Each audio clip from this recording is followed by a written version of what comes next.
Bonjour peuple de Dieu, c'est le pasteur Jérémia, aussi connu sous le nom de pasteur Loïc. Nous voulons écouter la parole de Dieu pour la semaine, mais avant tout, nous voulons commencer par une parole de prière.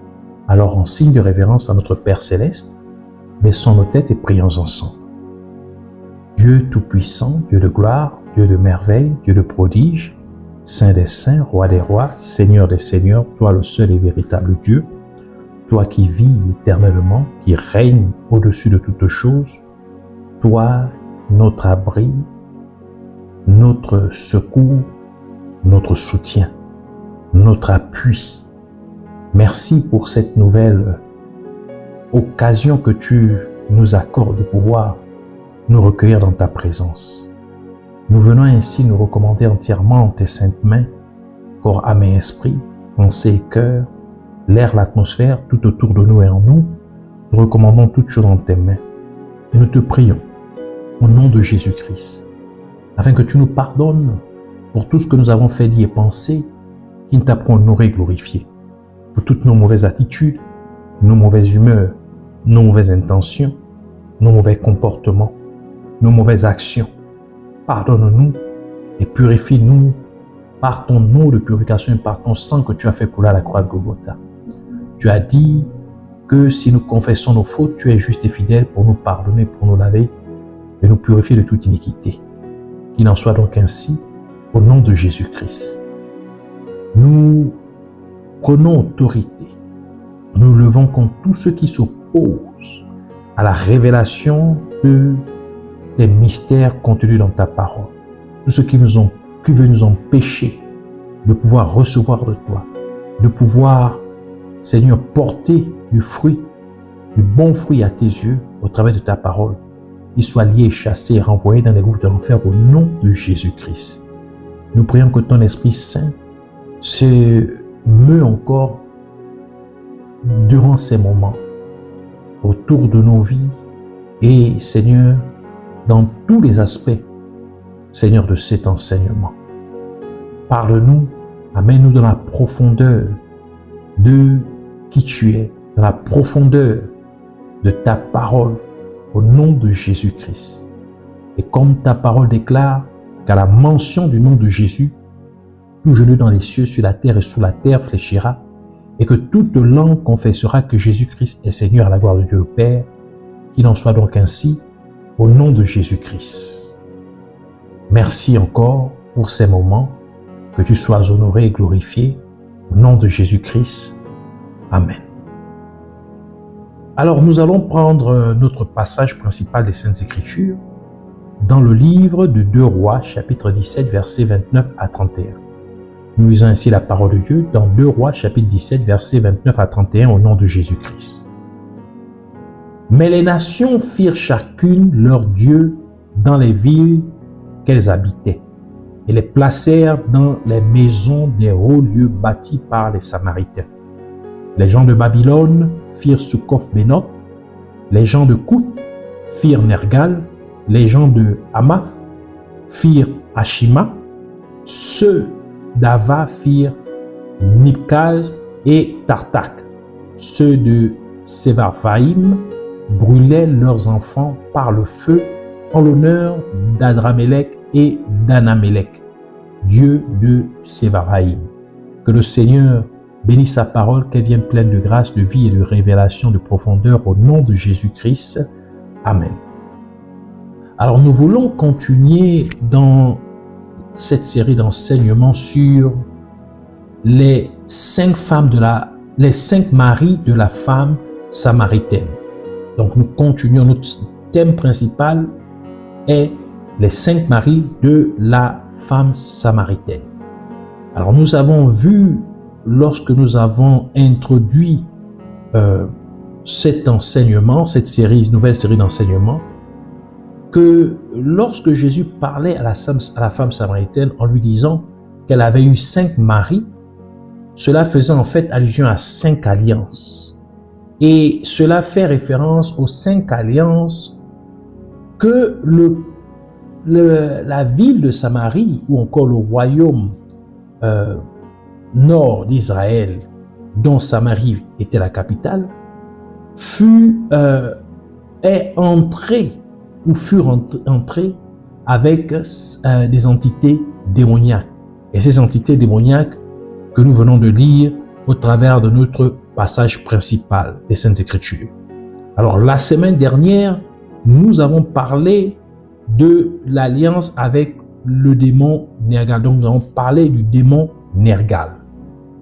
Et pour cette semaine, le Seigneur voudrait nous enseigner sur le démon Ashima. Donc, nous allons parler principalement du démon Ashima pour cette semaine. Le démon Ashima était connu des peuples sémitiques. Ainsi comme la divinité du destin. Je reprends. Le démon Ashima était connu des peuples sémitiques, des peuples du groupe de peuples parlant des langues telles que l'hébreu, l'arabe, l'araméen, ainsi que certaines langues anciennes comme le phénicien et l'akkadien. Donc il était connu comme la divinité du destin. On peut ainsi comprendre ce que cherche ou ce que recherche le démon Ashima. En tant que démon du destin, il cherche à vous détourner de la destinée que Dieu vous a assignée. Il est après votre destinée. Il veut que vous vous écartiez de la destinée que Dieu a assignée, vous a assignée, afin que vous subissiez un sort que le royaume des ténèbres aurait concocté pour vous, ce qui vous mènerait à l'échec, car vous ne réaliseriez pas le dessein divin que Dieu aurait prévu pour vous. Mais comment le démon Ashima accomplit-il cet acte maléfique? Pour répondre à cette question, il faut comprendre comment il était représenté, car il était dépeint sous la forme d'une chèvre ou d'un bouc. Et les chèvres étaient habituellement sacrifiées sur l'autel en signe d'adoration. Ainsi, le démon Ashima s'intéresse à l'adoration que vous offrez à Dieu. Le démon Ashima s'intéresse au sacrifice que vous offrez à Dieu. Le démon Ashima opère donc dans le domaine religieux pour pervertir la véritable adoration qui devrait être rendue à Dieu. Et c'est exactement ce qui s'est produit lorsque le peuple d'Israël est venu au mont Sinaï après sa sortie d'Égypte. Exode chapitre 32, verset 3 à 6 qui dit « Et tous ôtèrent les anneaux d'or qui étaient à leurs oreilles, et ils les apportèrent à Aaron. Il les reçut de leurs mains, jeta l'or dans un moule et fit un veau en fonte. Et il dit, Israël, voici ton Dieu qui t'a fait sortir du peuple d'Égypte, du pays d'Égypte. Lorsqu'Aaron vit cela, il bâtit un autel devant lui et s'écria, demain, il y aura fête en l'honneur de l'Éternel. Le lendemain, ils se levèrent de bon matin et ils offrirent des holocaustes et des sacrifices d'action de grâce. Le peuple s'assit pour manger et pour boire, puis ils se levèrent pour se divertir. Dans cet extrait des Saintes Écritures, nous pouvons voir comment les leaders présentèrent le veau d'or au peuple d'Israël comme étant le Dieu qui les avait délivrés du pays d'Égypte.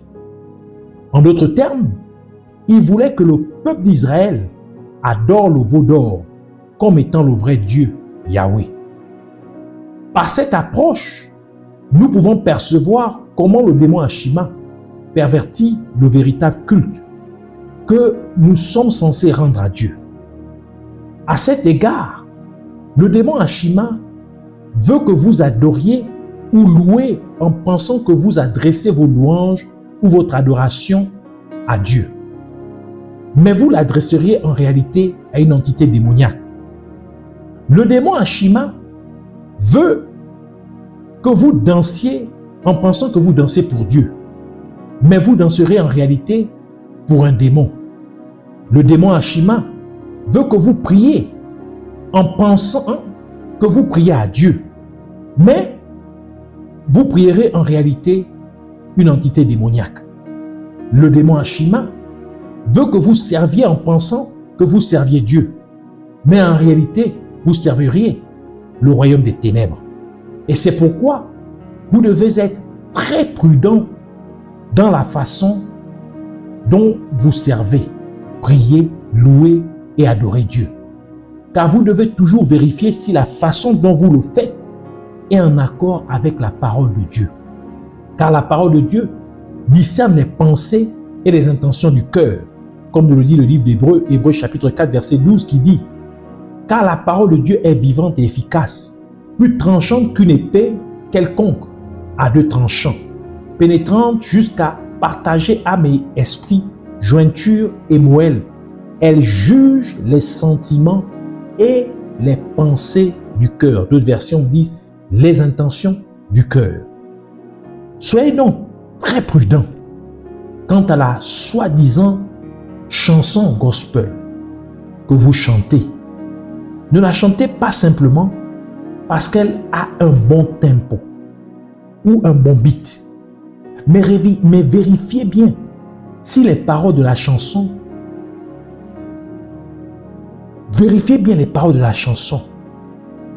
pour vous assurer qu'elles sont conformes à la parole de Dieu. Vérifiez si elles mentionnent clairement le nom de Jésus-Christ avec l'honneur, le respect et la vénération qui lui est due. Si ce n'est pas le cas, abstenez-vous de chanter ce chant. Car vous pourriez vous louer ou adorer une entité démoniaque en pensant louer ou adorer Dieu. Vérifiez également si, après le chant, vous vous sentez épuisé spirituellement. Car une véritable chanson de louange ou d'adoration doit élever votre esprit. Elle devrait le rajeunir et non l'épuiser. Elle devrait le raviver et non l'épuiser. Par conséquent, votre façon de servir Dieu doit être déterminée par la parole de Dieu.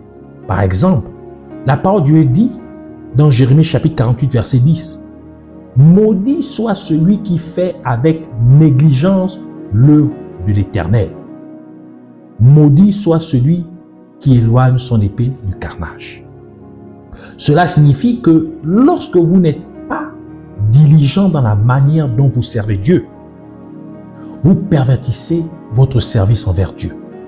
Si vous n'êtes pas sérieux lorsque vous servez Dieu, vous pervertissez le service que vous rendez à Dieu. Vous ne pouvez pas venir dans la présence de Dieu et vous êtes toujours en retard. Ou vous allez à l'église et vous dormez pendant le service. Ou vous êtes à l'église, mais vous ne pouvez pas chanter pour Dieu. Vous ne pouvez pas chanter pour celui qui a donné sa vie pour vous en acceptant de se sacrifier sur la croix. Ou vous ne pouvez pas être à l'église et pourtant vous pensez à ce que vous allez manger au restaurant ou au film que vous allez voir après le service. Si vous le faites, vous devez comprendre que le service ou l'adoration et la louange que vous rendez à Dieu sont pervertis par le démon Ashima. Et vous pensez servir Dieu ou que vous le louez et l'adorez. Mais vous vous trompez.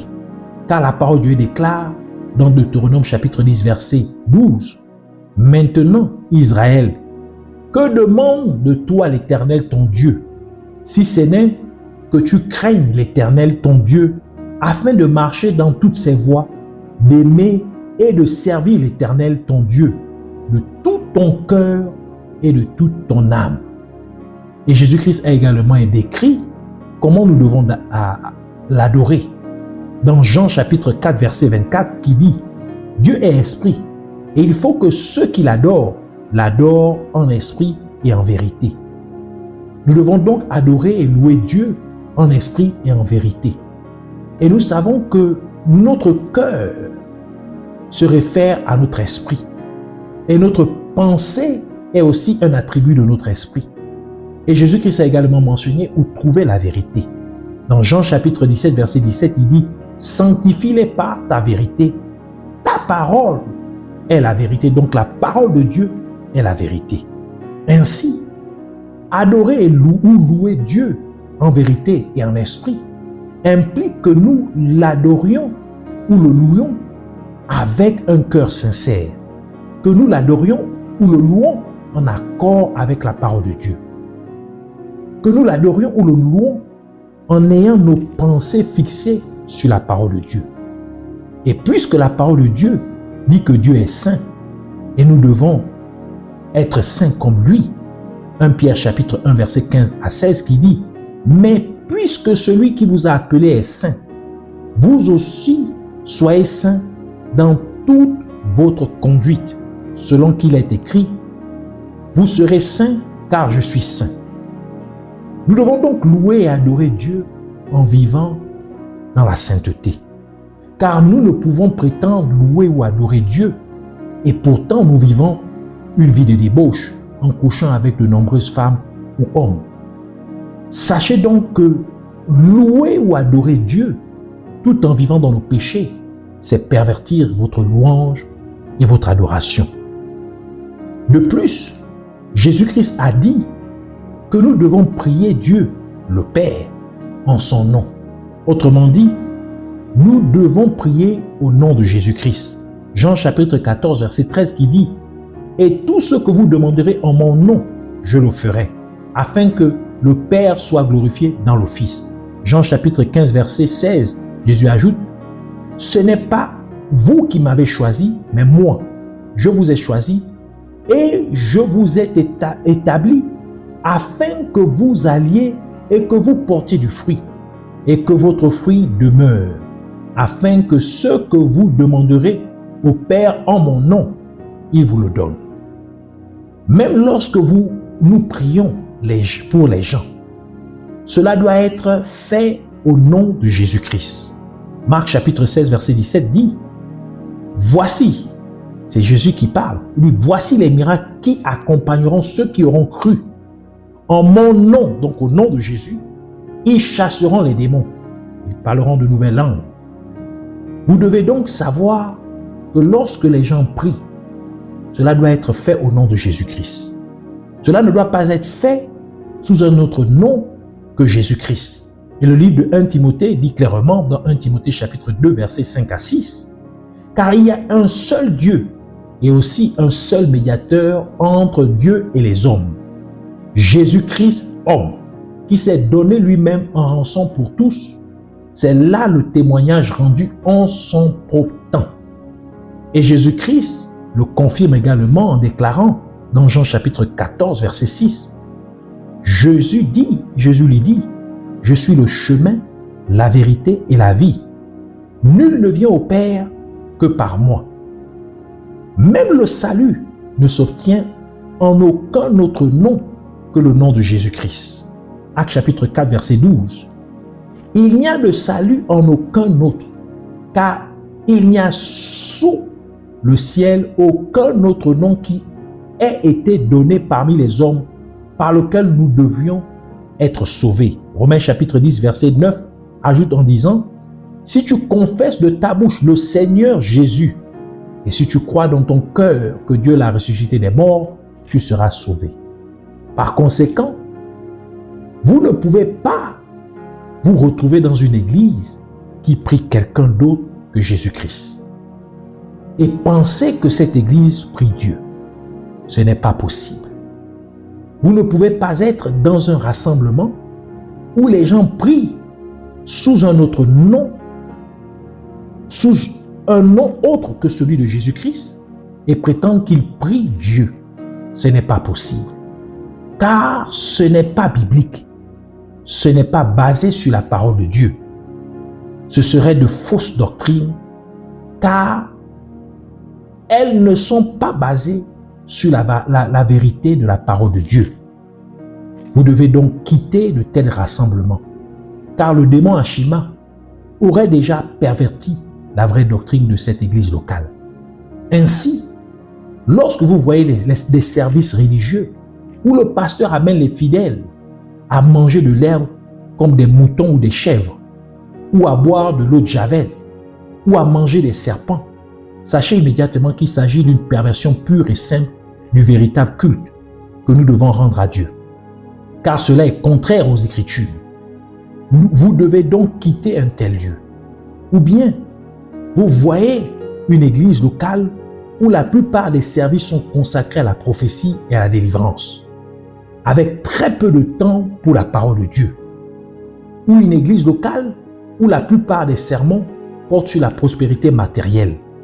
Ou une église locale qui ne prêche ni n'enseigne sur la repentance sincère, le salut, la vie de sainteté et le retour de notre Seigneur Jésus-Christ. Sachez que le culte de cette église locale a été perverti par le démon Ashima.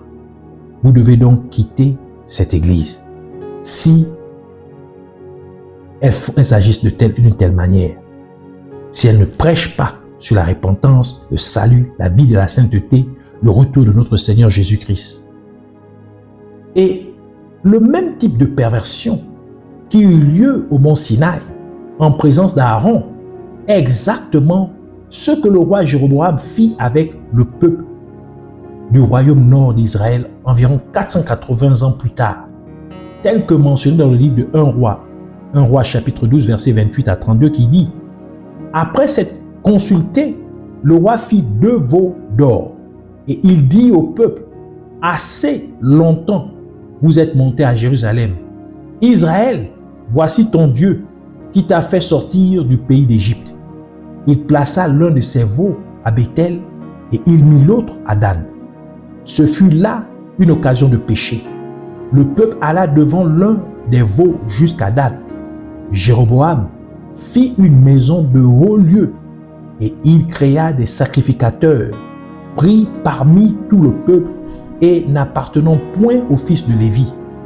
Il établit une fête au 8e mois, le 15e jour du mois, comme la fête qui se célébrait en Juda, et il offrit des sacrifices sur l'autel. Voici ce qu'il fit à Béthel afin que l'on sacrifiât au veau qu'il avait fait. Il plaça à Béthel les prêtres des hauts lieux qu'il avait élevés. Ce passage des Saintes Écritures nous apprend que le roi Jéroboam fabriqua également des veaux d'or et en plaça un à Béthel pour que le peuple d'Israël puisse l'adorer et lui offrir des sacrifices. Or, nous savons que le mot Béthel signifie maison de Dieu. Et Dieu a clairement déclaré que sa maison serait appelée une maison de prière.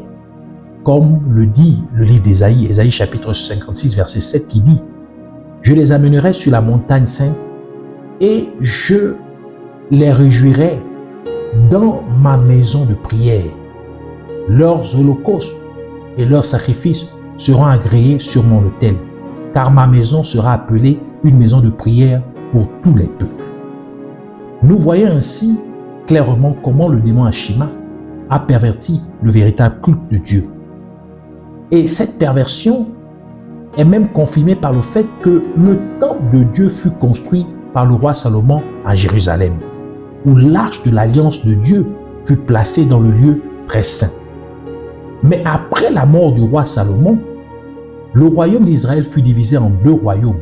Roboam, fils du roi Salomon, devint roi du royaume sud d'Israël, tandis que Jéroboam devint roi du royaume nord d'Israël, avec Samarie pour capitale. Et juste après que Jéroboam fut devenu roi du royaume nord d'Israël, il construisit un veau d'or et dit au peuple d'Israël qu'il n'avait plus besoin d'aller adorer Dieu dans son temple à Jérusalem, mais qu'il pouvait adorer Dieu en sacrifiant au veau d'or, alors que Dieu avait clairement demandé à Moïse d'en faire une loi selon laquelle le peuple d'Israël ne devait pas aller se prostituer en offrant des sacrifices aux boucs démoniaques, mais qu'il devait venir offrir des sacrifices dans le temple de Dieu, comme indiqué dans le livre de Lévitique chapitre 17, verset 1 à 7, qui dit: car là où 2 ou 3 sont assemblés en mon nom, je suis au milieu d'eux. L'Éternel parla à Moïse et dit, parle à Aaron et à ses fils et à tous les enfants d'Israël, et tu leur diras, voici ce que l'Éternel a ordonné. Si un homme de la maison d'Israël égorge dans le camp ou hors du camp un bœuf, un agneau ou une chèvre, et ne l'amène pas à l'entrée de la tente d'assignation pour en faire une offrande à l'Éternel devant le tabernacle de l'Éternel, le sang sera imputé à cet homme. Il a répondu, le sang, cet homme-là sera retranché du milieu de son peuple. C'est afin que les enfants d'Israël, au lieu de sacrifier leurs victimes dans les champs, les amènent au sacrificateur devant l'Éternel à l'entrée de la tente d'assignation, donc c'est-à-dire du temple de Dieu, et qu'il les offre à l'Éternel en sacrifice d'action de grâce. Le sacrificateur en répandra le sang sur l'autel de l'Éternel à l'entrée de la tente d'assignation, et il brûlera la graisse qui sera d'une agréable odeur à l'Éternel. Ils n'offriront plus leurs sacrifices aux boucs avec lesquels ils se prostituent. Ce sera une loi perpétuelle pour eux et pour leurs descendants. Nous voyons donc comment le démon Ashima incita le roi Jéroboam à pervertir le véritable culte de Dieu en déclarant au peuple d'Israël qu'il n'avait plus besoin d'adorer Dieu dans le temple. Ceci illustre bien l'objectif principal du démon Ashima contre les chrétiens. Il les pousse à pervertir le véritable culte de Dieu. C'est pourquoi nous voyons certains chrétiens frustrés ne plus fréquenter leur église locale ni leur assemblée locale de vrais chrétiens. Simplement parce que le démon Ashima les convaincrait qu'ils peuvent prier chez eux et qu'ils n'ont plus besoin de communier avec d'autres croyants. Alors que Jésus-Christ a déclaré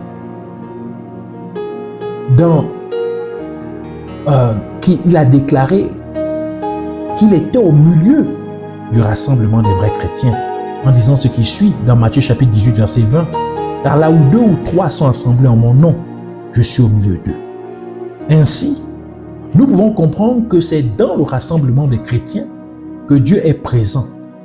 Et le livre de 2 Corinthiens déclare dans 2 Corinthiens chapitre 3, verset 17, « Or le Seigneur, c'est l'Esprit. Et là où est l'Esprit du Seigneur, là est la liberté. » Et le livre de Psaume nous donne également d'autres vérités sur l'importance de l'église locale ou du rassemblement de vrais chrétiens.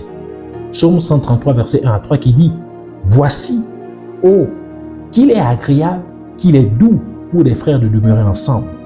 C'est comme l'huile précieuse qui, répandue sur la tête, descend sur la barbe d'Aaron, qui descend sur le bord de ses vêtements. C'est comme la rosée de l'Hermon qui descend sur les montagnes de Sion. Car c'est là que l'Éternel envoie la bénédiction, la vie pour l'éternité. » Nous comprenons aussi que c'est dans l'église locale ou lors du rassemblement de vrais chrétiens que la bénédiction de Dieu est disponible. Et nous remarquons aussi que c'est dans l'église locale ou lors du rassemblement de vrais chrétiens que Dieu déverse son onction. Et Dieu nous a dit par le prophète Ésaïe que l'onction détruit le joug. Ésaïe chapitre 10 verset 27, la version Bible Martin. Et il arrivera en ce jour-là que son fardeau sera ôté du dessus de ton épaule et son joug de dessus de ton cou, et le joug sera rompu à cause de l'onction. Nous comprenons donc qu'en vous incitant à prier seul chez vous, le démon Ashima vous empêche d'être libre, car c'est là où l'Esprit de Dieu se situe que la liberté se trouve. Et l'Esprit de Dieu se trouve dans une véritable église locale ou lors d'un rassemblement de vrais chrétiens. De même, nous comprenons qu'en vous incitant à prier seul chez vous, le démon Ashima vous empêche d'être béni, car la bénédiction de Dieu se trouve dans une véritable église locale ou lors d'un rassemblement de vrais chrétiens.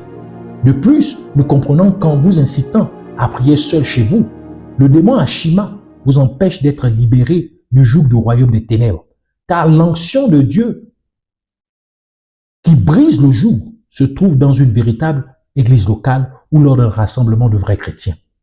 Et parce que c'est l'onction de Dieu sur votre vie qui vous permettra de servir Dieu avec puissance et efficacité, car Jésus-Christ a commencé son ministère terrestre lorsqu'il a reçu l'onction de Dieu sur sa vie. Il a dit dans Luc chapitre 4, versets 18 à 19, « L'Esprit du Seigneur est sur moi, parce qu'il m'a oint pour annoncer une bonne nouvelle aux pauvres. » Donc, il a été oint pour faire l'œuvre de Dieu. Il m'a envoyé pour guérir ceux qui ont le cœur brisé, pour proclamer aux captifs la délivrance et aux aveugles le recouvrement de la vue, pour envoyer libres les opprimés, pour publier une année de grâce du Seigneur. Par conséquent, nous pouvons également constater qu'en vous incitant à rester chez vous pour prier seul, le démon Ashima vous empêche de servir Dieu avec puissance et efficacité. Il faut comprendre que le peuple d'Israël était destiné à régner ou à dominer les nations païennes tant qu'ils entretenaient une relation harmonieuse avec Dieu. Or, chaque fois qu'ils s'écartaient de Dieu pour adorer des entités démoniaques, ils finissaient par être soumis par une nation païenne. Autrement dit, leur destin était altéré et c'est précisément ce dont Dieu avait averti le peuple d'Israël par l'intermédiaire de Moïse. Dans Deutéronome chapitre 28, vous pouvez lire tout le chapitre 28, mais pour cet enseignement, nous allons nous focaliser sur Deutéronome chapitre 28, versets 1 à 7, qui dit « Si tu obéis à la voix de l'Éternel, ton Dieu, en observant et en mettant en pratique tous ces commandements que je te prescris aujourd'hui, l'Éternel, ton Dieu, te donnera la supériorité sur toutes les nations de la terre. Voici toutes les bénédictions qui se répandront sur toi et qui seront ton partage lorsque tu obéiras à la voix de l'Éternel, ton Dieu. Tu seras béni dans la ville et tu seras béni dans les champs. Les fruits de tes entrailles, le fruit de ton sol, le fruit de tes troupeaux, les portées de ton gros et de ton menu bétail. Toutes ces choses seront bénies. Ta corbeille et ta huche seront bénies. Tu seras béni à ton arrivée et tu seras béni à ton départ. L'Éternel te donnera la victoire sur tes ennemis qui se lèveront contre toi. Ils sortiront contre toi par un seul chemin et ils s'enfuiront devant toi par 7 chemins. En effet, nous constatons qu'en obéissant à la parole de Dieu, nous sommes destinés à dominer et à être bénis. Mais l'inverse se produit lorsque nous nous écartons de la voie de Dieu. Deutéronome 28, versets 15 à 19 qui dit « Mais si tu n'obéis point à la voix de l'Éternel ton Dieu, si tu n'observes pas et ne mets pas en pratique tous ces commandements et toutes ces lois que je te prescris aujourd'hui, voici toutes les malédictions qui viendront sur toi et qui seront ton partage. Tu seras maudit dans la ville et tu seras maudit dans les champs. Ta corbeille et ta huche seront maudites. Le fruit de tes entrailles, le fruit de ton sol, les portées de ton gros et de ton menu bétail, toutes ces choses seront maudites. Tu seras maudit à ton arrivée et tu seras maudit à ton départ. Et cela est vrai pour chaque chrétien, car vous remarquerez qu'à chaque fois que vous vous écarterez de la véritable adoration de Dieu, vous finirez par être dominé et rien ne fonctionnera dans votre vie. Et c'est l'œuvre du démon Ashima. Car en pervertissant la véritable adoration de Dieu dans votre vie, le démon Ashima altère d'une manière négative le destin que Dieu a tracé pour votre vie. Alors, nous voulons prier et je t'invite à répéter cette prière avec moi au nom de Jésus-Christ.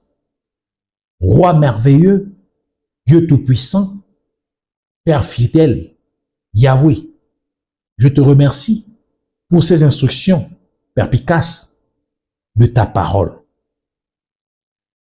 Et je te prie, Abba Père, de me pardonner pour toutes les fois où j'ai laissé ma louange, mon adoration, ma prière ou mon service à ton égard être perverti.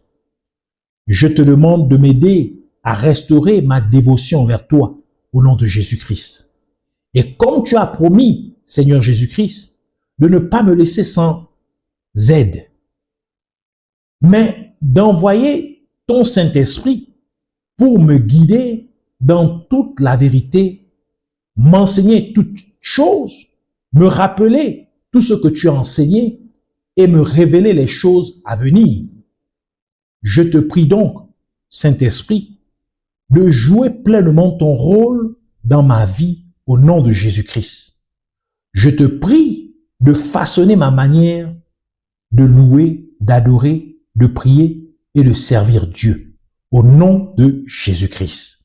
Ainsi que je le fasse de tout mon cœur, de toute mon âme et de toutes mes forces au nom de Jésus-Christ. De ce fait, lorsque je prie, loue ou adore ou t'adore, Seigneur Jésus-Christ, que mon esprit soit entièrement concentré sur toi, que je sois sincère, que tout cela soit fait en accord total avec ta parole au nom de Jésus-Christ. Quand je te sers, Père glorieux, laisse-moi le faire avec toute diligence et à la lumière de la vérité de ta parole au nom de Jésus-Christ.